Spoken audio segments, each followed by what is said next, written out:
네, 우리 기도하시면서 수요 예배 하나님 앞에 드리도록 하겠습니다. 기도하겠습니다. 하나님 아버지, 주님을 사랑하고 또 사랑합니다. 우리에게 그리스도 대신 예수님 보내주시고 우리 예수 그리스도로 인하여 우리가 나아갈 바를 알게 되고 살 길을 얻게 되었습니다. 우리 주님 오신 그 모든 것에 다시 한번 감사드리며 말씀이신 주님을 우리가 이 시간 만나고자 합니다. 주님 이 시간 우리 안에 함께하여 주시고 말씀이신 주님을 내 안에 모심으로 기억하고 그때그때마다 생각나고 떠오르게 하시는 성령의 은혜를 체험하는 축복의 역사가 시작되게 하여 주시옵소서. 오늘도 성령 하나님께서 함께 하셔서 예배의 시종 가운데 말씀을 붙잡아 주시고 거룩한 주님의 음성을 듣는 시간 되게 인도하여 주시옵소서. 감사드리며 예수님의 이름으로 기도드립니다. 아멘. 우리 하나님 말씀 함께 보시겠습니다. 주보에는 누가복음 23장 32절부터 45절까지로 되어 있는데 45절을 빼고 32절부터 43절까지 읽도록 하겠습니다. 누가복음 23장 32절부터 43절까지의 말씀을 읽도록 하겠습니다. 교독합니다. 또 다른 두 행악자도 사형을 받게 되어 예수와 함께 끌려가니라.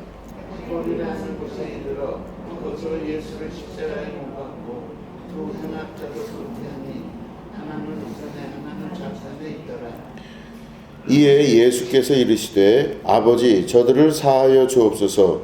자기들이 하는 것을 알지 못함이니이다 하시더라. 그들이 그의 옷을 나눠 제비 뽑을세.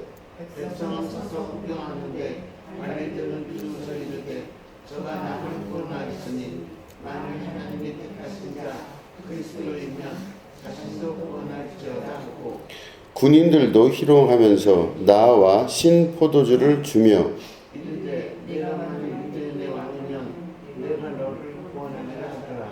그의 위에 이는 유대인의 왕이라 쓴 패가 있더라.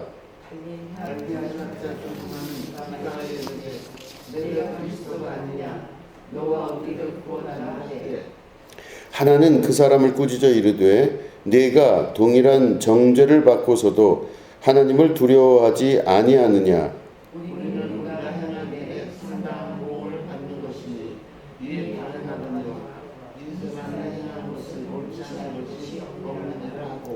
이르되 예수여 당신의 나라에 임하실 때에 나를 기억하소서 하니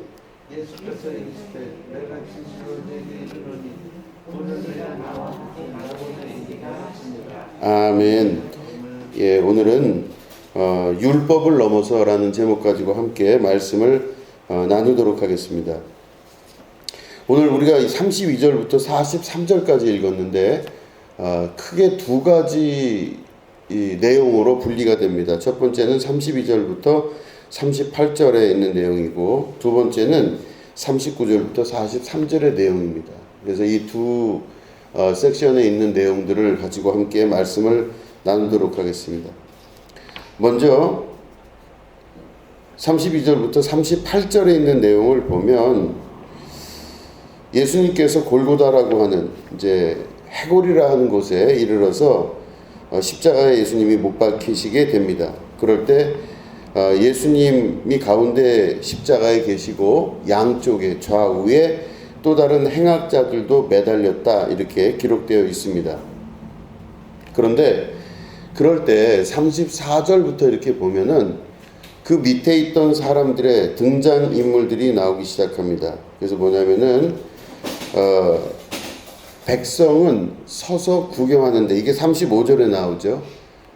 백성은 서서 구경한다고 기록되어 있습니다. 그리고 또 다른 사람들이 나오는데 두 번째는 관리들은 비웃어 이르되 저가 남을 구원하였으니 하나님이 택하신 자 그리스도시면 자신도 구원할지어다 이렇게 나옵니다. 그런데 이 두 부류 말고 그보다 먼저 34절에 또 한 종류가 나옵니다. 아마 로마 군병들일 것으로 추정하는 사람들인데 그 사람들이 예수님의 옷을 제비 뽑기에서 나눠 가졌다 이렇게 기록되어 있습니다.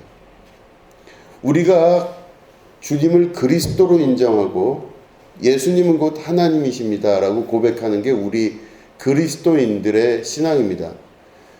그렇기 때문에 이런 예수님의 십자가에 달리심을 우리는 생각하면 가슴이 저미어 오고 정말 마음이 너무 가슴 아프게 작용할 수밖에 없는데, 여기 나와 있는 이 세 부류의 사람들은 그 예수님을 전혀 다른 방식으로 대합니다. 아까 말씀드린 대로 이제 역으로 이야기하면 34절에 로마 군병들은 예수님이 걸치신 옷을 칼로 뜯어다가 자기들끼리 제비 뽑습니다. 그리고 두 번째는 바로 뭐냐면 백성들은 멀리 서서 구경하고 있습니다. 어떻게 죽나 하는 걸 보는 장면이겠죠. 세 번째는 관리들은 비웃고 예수님을 향해서 손가락질을 했겠죠. 저가 구원자라 했으니, 그리스도라 했으니 자기를 어떻게 구원하는가 한번 보자, 아마 이렇게 이야기를 했던 것 같습니다. 자, 이거 보면 예수님의 십자가의 처형 장면에서 먼저 이 세 부류의 사람들이 나오는데, 이 사람들의 내용보다 더 중요한 건 바로 뭐냐면 이 사람들의 태도를 봐야 됩니다. 이 사람들은 예수님을 어떤 태도로 보고 있느냐, 어떤 사람은 방관하며 멀리 지켜보게 됩니다. 어떻게 죽나 보자 하고 쳐다보는 것. 이게 첫 번째 백성들의 모습이라면, 또 로마 군병들은 장난스럽게 예수님의 옷을 뜯어갑니다. 그리고 또 관리들은 비웃습니다. 예수님이 스스로 어떻게 구원하나 봅시다 하고 비웃습니다. 그런데 이 동일한 장면이 사실은 십자가에 달리신 예수님을 향하고도 있지만, 현대에 살아가고 있는 우리들 주변에 있는 사람들도 예수님을 그렇게 보고 있다는 것을 잊지 말아야 됩니다.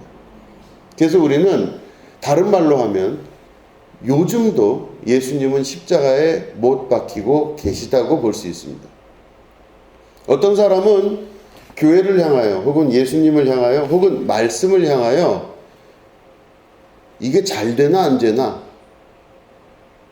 내가 교회 다니면서 예수 믿으면서 이런 축복을 받나 안 받나, 이런 어려움이 생기나 안 생기나, 문제가 어떻게 해결되나 안 해결되냐를 제비 뽑는 경우가 있습니다. 그러면 예수님 앞에 계신데 그 예수님의 죽음과 고난에 동참하며 스스로가 괴로워하고 아파하며 그 예수님 지신 십자가만큼 나도 지겠습니다 하는 고백이 있는 게 기독교인인데, 그게 아니라 그 앞에서 제비 뽑는 사람들이 있다라고 하는 것입니다. 교회를 다니면서 여러 가지 제비 뽑을 만한 일들이 있다고 생각하는 것. 여러분 신앙생활 할 때 보면, 저는 목회자로 이렇게 살아가면서 교회에서 많은 성도들을 보게 됩니다. 또 많은 목사님들, 또 임직들을 많이 봤습니다. 근데 그런 많은 분들의 신앙의 기저 안에 보면 혹시 모를 기적과 이적, 혹시 모를 제비뽑기로서 될 건가 안 될 건가를 보는 사람들이 있었다는 것이죠.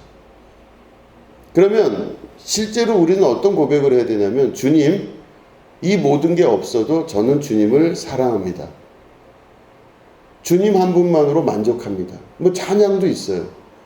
그런데 그런 신앙의 모습이 아니라 제비 뽑는 자의 모습처럼 신앙생활을 하는 태도, 이게 있다고 하는 것입니다.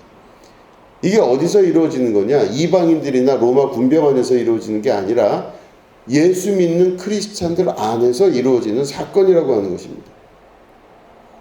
예수님을 우리는 어떤 대상으로 생각하며 어떤 태도로 예수님을 만나고 있는지, 그 장면들을 아주 누가복음은 세밀하게 하나하나 적어놓고 있죠. 두 번째로 보면 멀찍이 지켜봅니다. 멀찍이는 제 말이긴 하지만 백성은 서서 구경했다고 되어 있습니다. 백성은 아무런 감정이 없이 예수님이 십자가에 달리시는 모습을 보면서 구경하고 있는 겁니다. 죽어갈 수도 있겠구나 하면서 남의 일처럼 보고 있는 것이죠. 그럼 우리는 그 차이를 인정을 할 수 있어야 됩니다. 뭐냐면 예수님이 내 안에 계시고 내가 예수님 안에 있어야 된다는 것이 예수님 말씀이신데, 어느 순간 우리의 마음에서 멀리 떨어져서 예수님을 타자화시키고 예수님의 모든 죽으심과 예수님의 일들을 남의 일처럼 구경하는 경우가 있다고 하는 것입니다. 그건 내 일이 아니라고 생각을 하는 거죠. 지켜보는 자, 구경하는 자의 신앙생활이 우리 안에 있다는 것이죠. 물론 교회 다니는 사람 말고도 실제 교회를 다니지 않는 많은 사람들은 실제로 그렇습니다. 어떻게 되나 보자 하고 구경하는 사람들입니다. 많은 백성들이 그냥 구경을 하는 것입니다.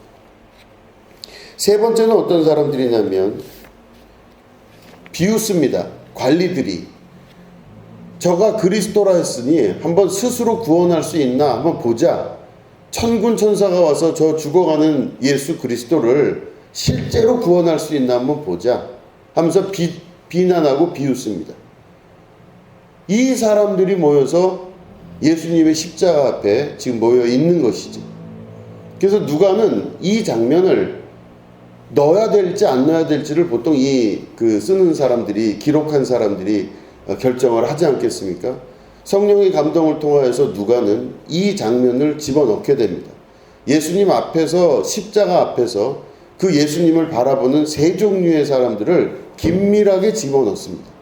아마 이 사람들 말고도 다른 사람들도 있었을 거예요. 십자가 앞에 그 많은 사람들이 있었을 텐데 그 십자가에 처형당하시는 예수님의 그 주변에 있는 많은 사람들을 관찰하거나 듣거나 했을 때, 이걸 기록할 때 어떤 부분으로 기록할까 고민을 하면서 성령의 감동에 의하여 하나하나 기록할 때 잊지 않고 이 세 종류의 사람들을 기록을 했다고 하는 것입니다. 그럼 왜 기록이 됐을까요? 이 세 종류의 사람이 왜 기록됐을까요? 이 기록의 이유는 예수님 당시의 사람들이나 그 이후에 2000년이 지난 후의 사람들마저도, 혹은 2000년 이후에 주님 오시는 그날까지 있을 교회의 많은 사람들, 동일한 모습으로 그 세 종류의 사람들이 예수님 십자가 앞에 서 있을 수도 있다라고 하는 것입니다. 그러면 그 사람 중에 나는 어떤 사람일까? 여러분들은 어떤 사람이십니까? 멀리서 구경하고 계십니까? 아니면 비난하고 계십니까? 아니면 제비 뽑아서 어떤 기적과 이적이라도 보이지 않을까? 문제의 해결점이라도 찾을 수 있지 않을까? 찾고 계십니까? 그런데 여러분, 예수님을 대하는 태도, 이것은 바로 말씀이신 예수님을 우리가 어떻게 바라보고 어떻게 대하냐의 문제가 있는 것입니다. 여러분, 예수님은 곧 말씀이십니다. 태초에 말씀이 계시니라. 말씀이 그 하나님과 함께 계셨고 그 말씀이 이 세상에 빛으로 오셨는데 그 빛을 아무도 빛이라고 깨닫지 못한다고 되어 있습니다. 그렇기 때문에 말씀이신 주님이 내 안에 오실 때 나는 그 말씀을 어떻게 대하는가, 그걸 볼 수 있어야 되는 겁니다. 나는 말씀을 어떻게 대하는가, 말씀을 살아 움직이시는 실체로서 또 나에게 하시는 그 영적 말씀으로서 받아들이고 계신가. 그럼 결국엔 뭐냐? 말씀을 인정하느냐 인정하지 않느냐에 엄청난 태도의 차이가 있다라고 하는 것입니다. 제가 고등학교 때 친구 중에 그 한 친구가 있습니다. 근데 그 친구가 이제 어느 날 자율학습이 좀 일찍 돼가지고 그 자율학습 시간이 비어서 같이 자기네 집에 가서 라면을 먹재. 그래서 그 집에 같이 갔습니다. 근데 야, 집에 아무도 안 계셔. 어떻게 해야 되냐, 인사를 드려야 되냐 그랬더니 아무도 없대요, 집에. 그래서 친구랑 같이 집을 들어갔어요. 아무도 없대요. 그래서 이제 친구가 부엌에 들어가서 이제 라면을 막 끓이려고 이제 물을 올려놓는데 저쪽 방에서 무슨 소리가 나는 거예요. 근데 내가 깜짝 놀라서 아무도 없다 그랬는데 왜 소리가 날까 해서 친구한테 물어봤어요. 야, 저 방문 닫혔는데 저 안에서 무슨 소리 나는 것 같은데? 사람이 있는 것 같은데? 그랬어요. 그랬더니 그 안에 있는 누군가가 봤더니 치매 기운이 있으신 할머니래요. 자기 할머니, 친할머니래요. 근데 그 할머니가 그 안에 계신데 이 친구는 저한테 뭐라 그랬냐면 집에 아무도 없다 그랬어요. 그러면 할머니는 계신데 할머니의 존재는 없는 거죠. 그 집에 분명히 그 할머니 계신데 할머니가 없는 거예요. 그래서 그 할머니를 거기 가둬놓고 밖에서 문을 닫아놨다는 거예요. 그래서 제가 그 집에서 라면을 먹으면서 여러 가지가 생각이 많고 찝찝해서, 고등학교 때 찝찝해서 라면이 막 들어갔다 나왔다 막 속이 버글버글대고 이거 어떻게 해야 되나, 이걸 어떻게. 근데 제가 그때 그 일이 막 마음속에 크게 자리 잡았습니다. 왜 사람이 있는데 사람이 없다고 저렇게 감히 얘기할 수 있을까? 여러분, 혹시 우리가 예수님 말씀 듣고 말씀이 내 안에 계신데 그 할머니 가둬놓은 것처럼 방 안에 모셔놓고 있다가 문 잠가놓고 다른 사람한테는 아무도 없다고 이야기하는 것처럼 내 안에 말씀 계시고 내 안에 그리스도 계신데 안 계신 것처럼 사람들에게 말씀하지는 않는지, 계신데도 불구하고 나는 없는 것처럼 살아가고 있지 않은지 돌아볼 수 있어야 됩니다. 분명히 말씀이 계시고 말씀이 내 안에 계시고 임하고 그 안에 분명히 존재하고 계시는데 말씀을 인정하지 않냐면은요, 그 신앙은 아무런 신앙이 아니라는 것입니다. 아무리 이야기를 하고 아무리 말씀 안에서 그분에 대해서 그 안에 들어가서 역사하셔도 그 예수님을 인정하지 않냐면 절대로 내 안에서 하나님의 나라와 그 예수님의 말씀의 기적과 이적의 체험이 나타나지를 않는다는 것입니다. 주님을 내가 대하는 태도, 말씀을 대하는 태도, 하나님의 나라를 대하는 태도가 어떠냐에 따라 구원의 역사가 달라진다는 것입니다. 여러분, 예수님을 진짜 믿는다고 한다면, 정말 예수님을 믿는다고 한다면 예수님을 인정하고 살아계심과 모든 것들을 인정하고 내 안에 계신 주님과 함께 말씀을 나눌 수 있는 여러분들이 되셔야 됩니다. 이게 바로 신앙생활입니다. 주님을 인정할 수 있는 태도. 그렇기 때문에 누가복음의 저자인 누가는 이 내용을 정말로 상세하게 이 부분만큼은 기록해야 돼서 이 세 가지 종류의 사람들을 십자가 앞에 존재하는 사람들로 기록해 놓았던 것입니다. 두 번째는 바로 뭐냐면 39절부터 43절까지 우리가 읽은 말씀입니다. 여기 보면은 그렇게 돼 있죠. 예수님 옆에 달린 그 행악자 중 한 사람이 무슨 말을 막 합니다. 예수님에게. 뭐라 그러냐면 39절에 보면 네가 그리스도가 아니냐, 너와 우리를 구원하라, 막 이렇게 십자가에 달린 그 행악자 한 사람이 얘기를 해요. 너 당신이 구원자 아니냐, 그럼 우리와 너를 구원하라 스스로, 막 소리를 질러요 예수님에게.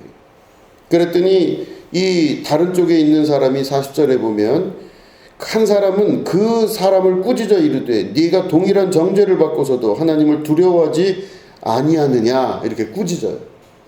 그러면서 동시에 뭐라 그러냐면 41절, 아주 중요한 말씀입니다.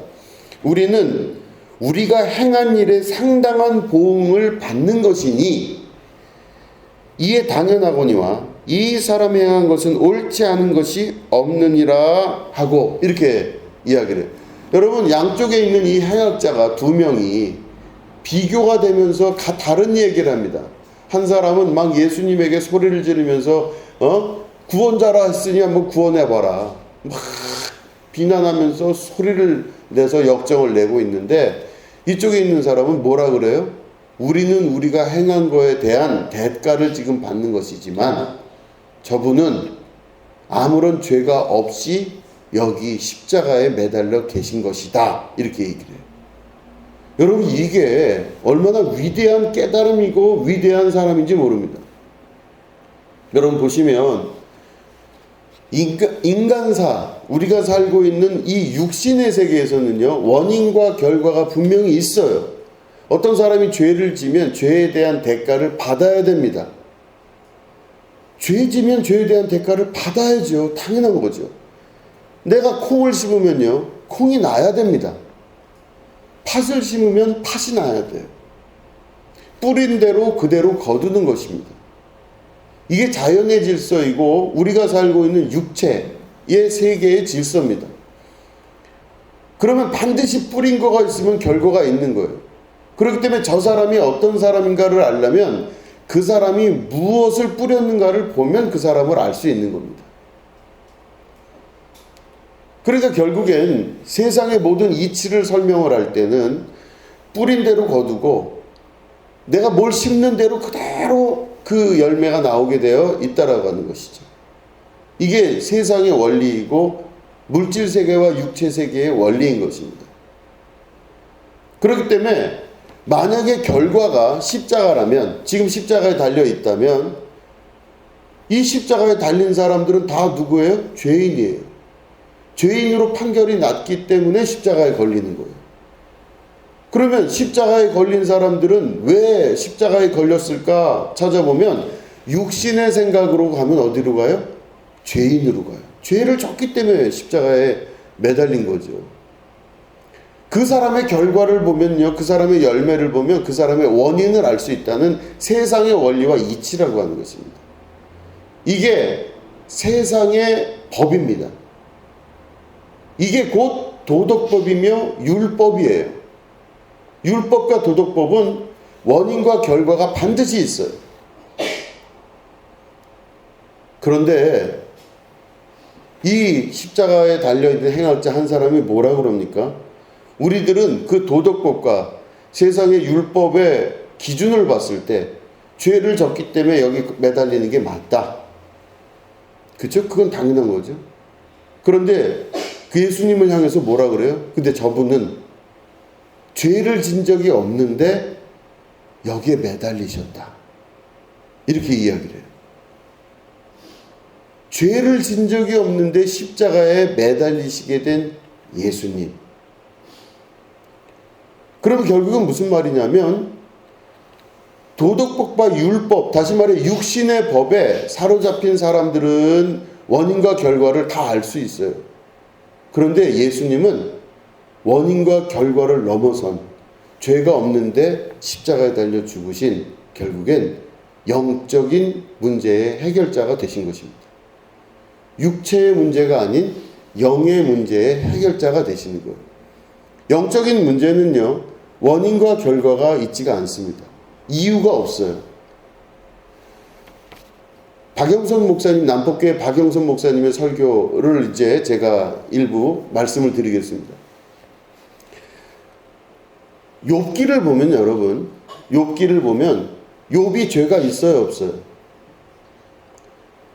욥은 당대의 의인이더라 이렇게 기록되어 있습니다. 욥은 당대의 의인이에요. 그래서 의인이라는 건 죄가 없다는 뜻입니다. 욥이 얼마나 열심히 하나님께 제사를 드렸냐면 자기를 위해서도 매일 제사를 드리지만 혹시 그 부자라서 여러 명의 자식들이 각각 매일 파티를 열었는데 혹시 그 파티를 열다가 진 죄가 있을까봐 자식들을 위해서도 재물을 가지고 제사를 하나님께 드렸대요. 그러니까 매일매일 그 제사에 익숙했던 사람, 당대 의인이었습니다. 그런데 이 욥이 고난을 당하기 시작해요. 재산이 다 날아가고 처자식들 다 죽어요. 모든 재산이 다 날아가고 거기까지가 끝이 아니라 막 문둥병에 걸려서 막 벽돌로 막 자기 피부를 긁게 되는 그런 고통을 당하게 됩니다. 그런데 의인인데 고통을 당하는 이야기예요. 욥의 이야기. 의인이라는 건 다른 말로 하면 죄가 없는데 죄의 대가인 고난을 당하기 시작했다는 겁니다. 죄가 없는데 왜 고난을 당해요? 그럼 우린 이유를 다 알고 있잖아요. 하나님께서 사탄과 대화를 나누시다가 사탄이 그래요. 욥이 너무 믿음이 좋은데 하나님 맨날 욥에 대해서 자랑하시는데 사실은 하나님이 먹을 거 입을 거 다 재산이고 뭐고 다 잘 주니까 그걸 공급해 주시고 풍요롭게 하시니까 욥이 믿음을 지키는 거지. 만약에 그거 뺏어가 보십시오. 욥이 금방 마음이 흔들려서 이제는 다 하나님을 부인하고 하나님을 저주할 거 아니겠습니까? 그러니까 하나님이 그 이야기를 듣고 사탄에게 얘기를 해요. 생명만 빼앗지 말고 그럼 나머지 다 해봐라. 자신 있다 그 말씀이신 거예요. 그럴 때 욥에게 그 사탄이 하나님의 범주 안에서 이제 막 일을 일으켜요. 그래서 그 고난을 받게 합니다. 욥은 그 고난의 이유를 몰라요. 왜 자기가 고난스러울까에 대해서 이 이유를 몰라요. 그때 욥의 친구 3명이 나타납니다. 너무너무 똑똑하고 말씀을 잘 분석하고 잘 알고 있는 3명의 친구가 나타나서 욥에게 이야기를 해요. 욥, 나 너무 가슴 아프다. 네가 이렇게까지 고난과 고통을 당할 줄 몰랐다. 너 너무 힘든데 너 혹시 하나님 앞에 잘못한 거 있지 않냐? 우리는 대부분 다 그렇게 생각하잖아요. 어떤 사람이 어려운 일을 당하면 뭔가 이유가 있을 거라 생각을 해요. 그 고통을 당하면 네가 뭔가 잘못된 게 있기 때문에 이렇게 일을 경험을 한 거 아니겠느냐. 아니나 다를까 이 똑똑한 친구들이 율법을 잘하는 이 친구들이 와서 욥과 대화를 계속합니다. 고난의 이유가 있을 것이다. 근데 욥은 모르겠대요. 난 도무지 모르겠다 그래요. 근데 욥이 또 거기에 끌려가가지고 그 사람들 논리에 끌려갑니다. 여러분 생각해 보시면 좀 헷갈리시지만 생각해 보세요. 욥이 스스로가 죄가 없으니까 자기가 의인이니까 의인이면 당연히 고통을 당할 리가 없다 이 생각하죠. 지금 욥의 이야기를 보면 나는 죄 진 게 없다. 나는 하나님 앞에 진 죄가 없기 때문에 고난을 안 당한다. 이렇게 이야기를 하는 거예요. 그러면 이게 어떤 거랑 똑같으냐면 죄를 지면 고난을 당한다와 죄를 안 지면 고난을 안 당한다와 같은 얘기예요. 논리가. 여러분 고난 당하는데 우리들은 다 어떤 이유가 있을 거라 생각합니다. 그 고난을 안 당하고 혹시 뭔가가 잘 되고 일이 잘 되면요. 무슨 생각을 하냐면 내가 죄를 안 짓고 뭔가 잘 살고 있구나 이런 생각을 하는 거예요. 뭐가 지금 일이 잘 풀렸어요. 그러면 야 하나님이 내가 의로우니까 나를 잘 풀리게 하시는구나 이런 생각을 해요. 그러면 좀 안 되면 어떻게 돼요? 야 내가 뭔 죄를 졌구나 문제가 있구나 이거를 다 생각을 합니다. 그런데 여러분 보시면 죄가 있으면 하나님이 벌을 내리시고 죄가 없으면 하나님이 벌을 안 내리시고 축복하시고 이게 세상의 도덕법과 세상의 율법이라는 것입니다. 그런데 예수님은 율법을 완성하러 오신 분이세요. 다시 말해 율법을 넘어서신 분이십니다. 율법이 예수님을 가로막지 못하고 율법을 넘어서셨다는 뜻입니다. 그건 무슨 말이에요? 그건 무슨 말이에요? 죄가 있거나 없거나가 중요한 것이 아니라 그 원인, 죄의 원인과 이게 있는 게 없는 게 결과를 나타내는 게 아니에요. 그래서 예수님이 십자가에 달려 죽으심으로 말미암아 우리는 예수님의 이름으로 뭐가 됐어요? 죄 사함을 입는 은혜를 입은 거죠. 우린 죄가 없는 겁니다. 그럼 다른 말로 하면은 예수를 믿기 시작했다는 그 뜻은 바로 뭐냐면 우리가 맨날 생각하는 원인에 대한 이유를 예수님 믿는 사람들은 없어뜨린다는 뜻이에요. 그러면 죄가 없어지고 나면 우리들의 삶은 항상 좋아야 되잖아요. 율법적으로 보면 육신의 생각대로 보자면은 죄가 없어졌어요. 내가 예수님 믿고 이제 죄가 없어요. 그러면 내 인생은 항상 기쁘고 모든 일이 잘 되고 축복만 있어야 되죠. 그렇죠? 그런데 아니에요. 예수님 믿고 구원받고 성령 충만했는데 고난이 닥쳐요. 이상한 일입니다. 나는 이렇게 예수 잘 믿고 정말로 난 예수님을 내 주인으로 주님 그러면서 내가 이렇게 섬기고 내가 주님 말씀대로 사니 이제부터는 내 안에 축복과 은혜 뻥뻥 뚫리는 길만 주실 줄로 믿습니다. 왜냐하면 죄가 없으니까. 예수님 믿으면 죄 용서함을 받고 죄 사함을 입는다 그랬으니 나 이제 죄가 없으니까 잘 되는 일만 있어야 되는 거예요. 근데 그렇게 돼야 안 돼요. 저는 저를 생각해 봤습니다. 목회하면서 좋은 일만 있어야 돼요. 제가 얼마나 장엄하게 목회에 들어갔겠어요. 주님, 제가 제 몸을 하나님께 드리오니 이제부터는 탄탄대로의 역사를 이루어 주시고 하나님의 축복의 역사를 이루어 주시옵소서. 그랬다니까요. 그랬는데 어려운 일이 있어요. 쉬지 않고 어렵고 힘든 일들이 닥치게 되고 고난의 역사가 나타나기 시작합니다. 해석이 안 됐어요. 제가 왜 그러죠 하나님? 그런데 여러분 보시면 욥기를 다시 읽어보시면 욥은 죄가 없는데 고난을 당해요. 예수님 믿고 죄 용서함 받고 죄의 씻음을 받았는데 고난을 당해요. 예수님 믿었는데 그런 어려운 일들이 발생을 할 때 우리들은 당황하기 시작해요. 그럼 우리가 어떻게 생각해야 되냐면 우리는 율법의 세계에서 옛날에 있었던 육신의 법으로 우리가 살아가는 자가 아니라는 걸 아셔야 됩니다. 우리는 육신의 법, 다시 말해 뿌리면 그대로 거두고 팥이면 팥이 나오고 콩 심으면 콩이 나온다고 하는 원인과 결과를 끊임없이 강조하는 일에만 우리의 머리가 마음이 다 쏠려 있어요. 그게 아닙니다.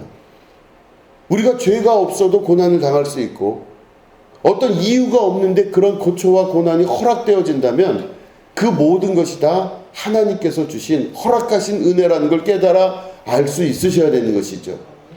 그렇기 때문에 고난을 하나님의 저주와 하나님의 잘못된 것으로 해석하는 것이 아니라는 것입니다. 그러면 이 고난에 대해서 우리가 닥쳐할 때 어떤 생각을 할 수 있어야 되느냐? 죄가 없어도 당할 수 있는 고난과 이 모든 고초를 어떻게 우리는 믿음으로 받아들여야 되느냐? 여러분, 율법 세계의 가장 큰 특징이 바로 뭐냐면 이미 정해져 있다는 것입니다. 이미 정해져 있어요. 그럼 다시 말해 내가 이 정해진 틀 안에서 그것만 지키면 돼요. 그러면 잘 될 것 같아요. 율법의 시대는 그랬습니다. 이거 하지 마라. 그러니까 하지 않고 요거 해라. 그러면 그거 하는 것밖에 없었어요. 그러면 하나님이 율법을 우리에게 주셨을 때 이거 하지 마라. 그러면은 그걸 안 하고 그대로 그것만 따라갔으면 됐어요. 그런데 그 율법의 세계에서 예수님이 율법의 세계를 넘어선 걸 우리에게 은혜를 주시면서 어떤 삶을 주시기 시작하시냐면요. 그 다음부터는 율법의 제재를 받는 자가 아니라 창조하는 자의 삶으로 살아가기 시작합니다. 다시 말해 창조는 아무것도 없이 무엇인가가 이루어지는 걸 창조라 그래요. 발명 혹은 발견이라고 하는 것은 뭐가 있는 걸 가지고 재료를 하는 건데 그게 아니라 창조라고 하는 건 아무것도 없는 곳에서 새로운 걸 만들어내는 거예요. 아무런 이유가 없는데 그 이유와 원인이 없는 곳에서 새로운 걸 만들어내기 시작하는 겁니다. 여러분 창조하는 자의 삶은 하나님이 이 세상을 창조하셨잖아요. 아무런 재료와 아무런 그거 없이 창조하셨어요. 그거를 성경에서는 굳이 설명할 때 말씀으로 창조하셨다 그렇게 되어 있어요. 태초에 말씀이 계셨고 그 말씀을 통하여 하나님이 세상을 만드신 겁니다. 이런 재료를 가지고 모아서 흙으로 몰아서 이렇게 만드신 게 아니에요. 아무런 이유와 원인이 없이 세상을 창조하신 하나님의 창조 섭리의 그 기적과 역사가 누구에게 들어가 있냐? 예수님 믿는 우리들에게 임하기 시작하는 겁니다.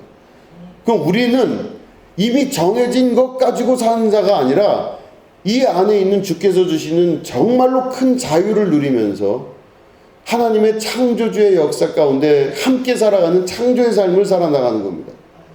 그렇기 때문에 여러분 우리가 원인과 결과를 찾는 자가 아니고 내 안에서는 과거가 없는 자고 이제부터는 주께서 주신 미래가 내 앞에 있는 자들, 이런 삶을 살아가는 사람들이 되는 거예요. 자 보시면 내가 창조하는 자의 삶을 산다는 건 여러분 뭐냐면 있는 거 갖고 사는 게 아니라 창조에 사는 삶을 사는. 자 보시면 여러분 예수님이 말씀을 전할 때 어린아이들이 막 시끄럽게 떠드니까 제자들이 뭐라 그랬어요? 애들은 가라 그랬죠. 물론 성경에는 애들은 가라는 안 돼 있지만 어쨌든 애들은 가라 그렇게 했어요. 그러니까 예수님 뭐라 그러세요? 아이들 보고 일로 오라 그래서 안으시면서 누구든지 이 어린아이와 같이 되지 아니하면 결단코 천국에 못 간다 그러셨어요.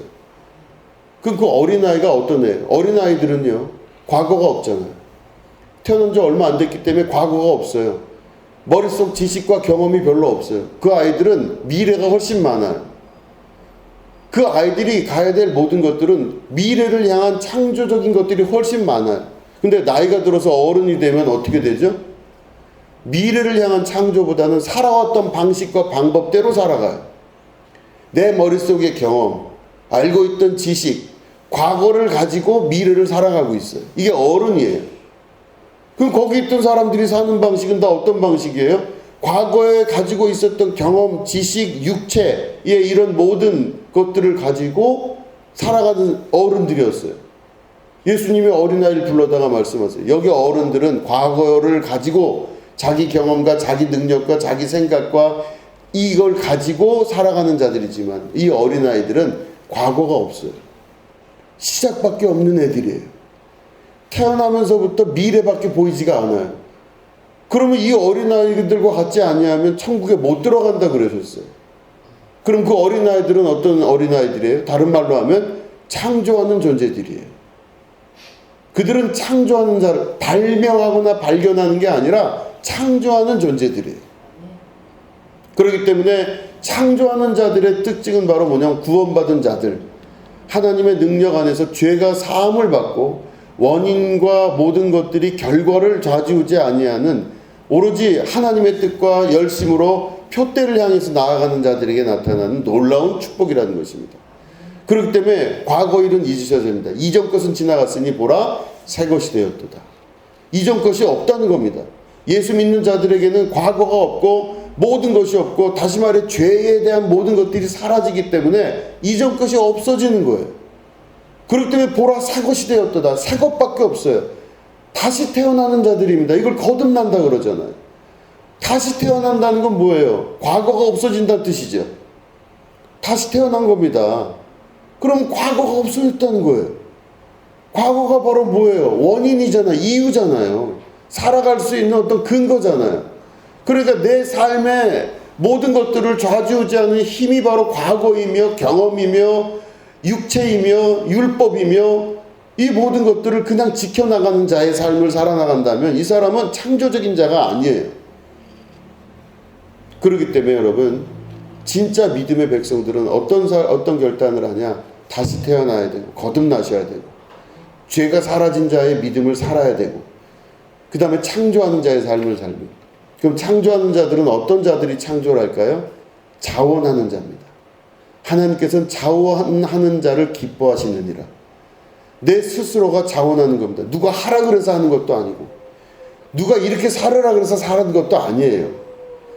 그렇기 때문에 모든 일이 자원하여 이루어지는 사회, 이게 바로 하나님께서 만드시는 창조적인 하나님의 교회, 하나님의 나라라고 하는 것입니다.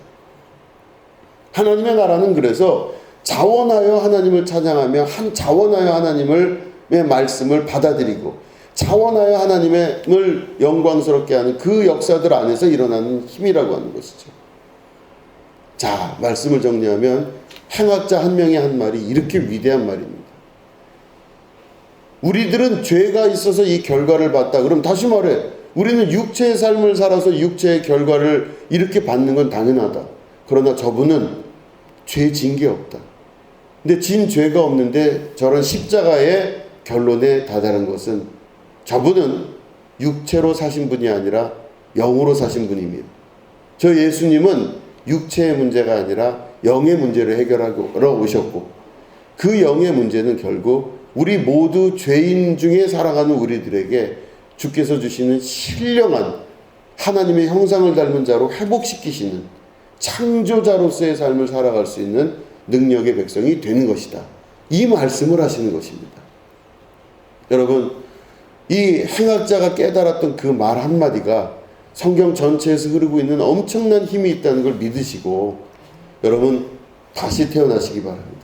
예수 그리스도의 안에서 다시 태어나시고 과거가 없는 어린아이와 같은 다시 태어난 자의 기쁨을 누리시고 우리에게 과거에 일어났던 모든 죄와 과거에 있었던 육체의 모든 경험으로 살아가는 것이 아니라 믿음으로 살아나가시고 또한 성령의 도우심과 그리스도 예수님의 말씀으로 살아나가시는 그런 여러분 되시기를 축원합니다. 기도하겠습니다. 하나님 아버지, 우리가 예수님 옆에 달린 행악자의 그 고백을 통하여서 말씀을 다시 한번 보게 됩니다. 주님은 아무런 원인과 이유가 없이 십자가에 달려 죽으심으로 결국 우리의 모든 죄를 사하셨습니다. 과거가 없다 하시고 우리의 죄를 사하신 주님, 우리가 다시 태어날 수 있는 근거를 마련하셨습니다. 그로 말미암아 우리가 하나님의 창조 섭리의 원형으로 돌아갈 수 있게 되었습니다. 나를 창조하셨을 때 가지고 계셨던 하나님의 기대와 소망, 그 모든 것들이 우리의 삶을 통해 드러나게 하시고, 오늘 우리가 예수님을 나의 주인으로 섬기며 예수님 말씀을 철저하게 믿음으로 말미암아 창조주의 삶을, 창조하시는 자의 거룩한 능력의 삶을 살아갈 수 있도록 도와 주시옵소서. 오늘 하나님께서 우리와 함께 하셔서 이 모든 일들이 합력하여 선을 이루는 하나님의 기적과 역사를 체험하는 축복의 자녀 되게 인도하여 주시옵소서. 감사드리며 예수님의 이름으로 기도드립니다. 아멘.